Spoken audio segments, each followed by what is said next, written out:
Mabilis lang. Ano ang senaryo para sa Balikatan exercises this year? What's the war game scenario? Well, the scenario for Balikatan, as it has been for previous Balikatan, is always external defense. Okay, any more detail to that, Colonel? Usually, there was one Balikatan exercise when I understand the scenario was retaking an island from the enemy. In this year's exercises, is there anything with more details than Yes, that? when we do an exercise, we normally approach it as vignettes. Ano? So there are Right. several events that are always related to external defense. We have maritime defense, so we're doing a group sail. We're doing a maritime strike. We're going to sink a decommissioned Philippine Navy vessel. So that is engaging a surface enemy. And we also have an integrated air and missile defense exercise also. So that takes also care of the air domain. All of these are connected to the comprehensive archipelagic defense concept that was announced by the Secretary of National Defense. Okay, so the idea is we are protecting our maritime interests within our exclusive economic zone using our combined efforts between the AFP and our treaty allies from US Indo-PACOM. Sorry, Colonel, I asked you this last week. Baka pwedeng ulitin ko and maybe you can answer me now. Will the exercises cover Ayungin Shoal? Ayungin Shoal. Aabot ba doon? Colonel? Because by answering that question, I would be required to tell you the route of the maritime exercise. I will just say that the exercise will be in between, outside of 12 nautical miles and within our exclusive economic zone, western side of Palawan. Western side of, sir, yung western side of Palawan, that's the area that China's also claiming. South China Sea. Yes. Bingo. Yes, sir. Yes. So, sir, ganun lang. kasama ba Batanes? Will you be, aabot ba kayo sa Batanes? We will do some exercises in Batanes, ano. Limited lang because our survey limits the type of exercise we'll be doing there. So mostly it will be a form of an island retaking exercise. May mga military freefall at saka air assault.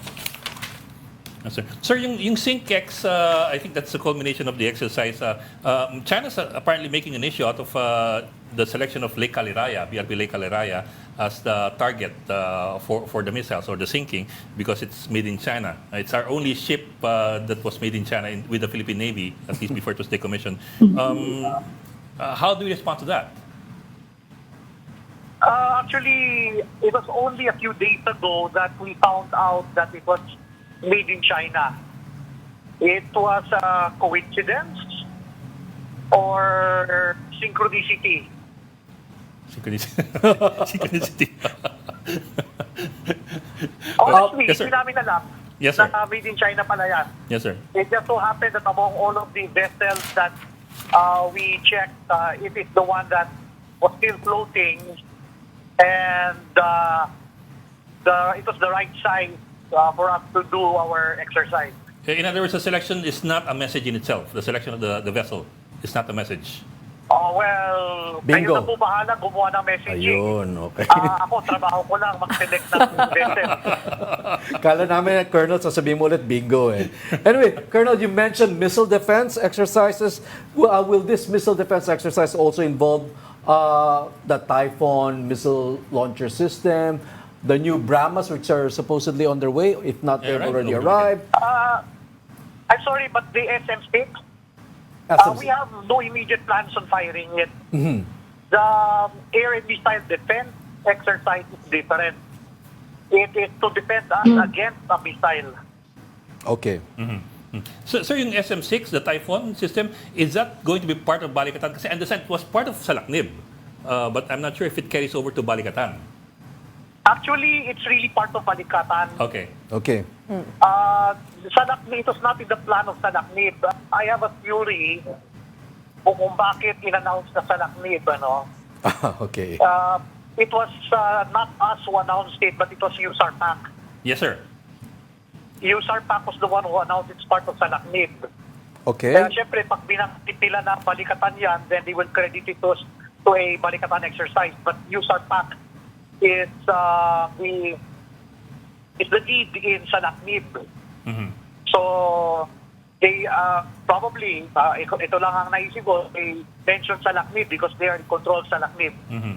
But it was always part of Balikatan. Yes, sir. But the Typhoon system will be part of the exercises, but it will not be fired or it will not be launched in the exercises.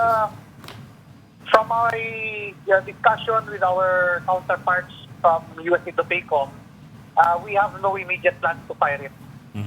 So, medyo magastos sa tayo. Colonel, can you give us now more details about the participation of France in Balikatan? First time kasi. Well, the participation of France has not changed. They will be sending a French frigate. And I'm sorry, but I know the name of the French frigate pero nahirapan akong i-pronounce. Yun, okay. Colonel, alam po natin, no, you've mentioned the joint sail to the West Philippine Sea. How about the northern part of the Philippines, doon po sa may Batanes, sa Mabulis area? What scenarios are you going to prepare for or you're going to practice for? Well, I already mentioned this. We're preparing for external defense, the comprehensive archipelagic defense concept. I don't know what other details I can add to that. Let's put it in layman's terms. Another country wants to attack us and we defend. I don't know how else to explain it. Okay, Colonel, itong Typhoon missile launcher system, will it be left behind even after Balikatan? Will it stay in the Philippines? Yeah, good question. Maybe you can ask me after the exercise. Wala pa plano, Colonel. Okay, anything else? Pero may negotiation, Colonel, para maiwan dito. I answered that question. Would you know? Okay. I answered that if I answer that question now, our potential competitors might also be listening, you know. Yes, sir. Okay. So, I would rather you ask me again after the exercise is done. Yes, sir. Sir, yung joint maritime sail sa Balikatan to the west of Palawan, may we know the parameters for the operation? I mean, what if, for example, China tries to do something, what are our working parameters? Well, we have our SOP. We are bound by rules of engagement, and we are also bound by international law. Okay, so we are good boys. You know, we are the ones who are abiding by law-based international systems. treaties. You know, Yes, but sir. nonetheless, we are going there prepared. Yes, sir. For example, sir, hypothetically, for example, kung binomba tayo ng tubig, You know, those are hypothetical questions. Sasagutin ko yan. I believe the Navy already has plans, whatever it is. But, you know, I don't think we insult the intelligence of our adversaries. I don't think they'd be stupid enough to do that. okay. Okay. Okay, ano? Okay. Marami pa sana pwede tanong Colonel Logico, no? Pero we know you're very busy. We know this is a very important undertaking you're doing right now. So, Colonel Michael Logico, maraming salamat po sa oras nyo.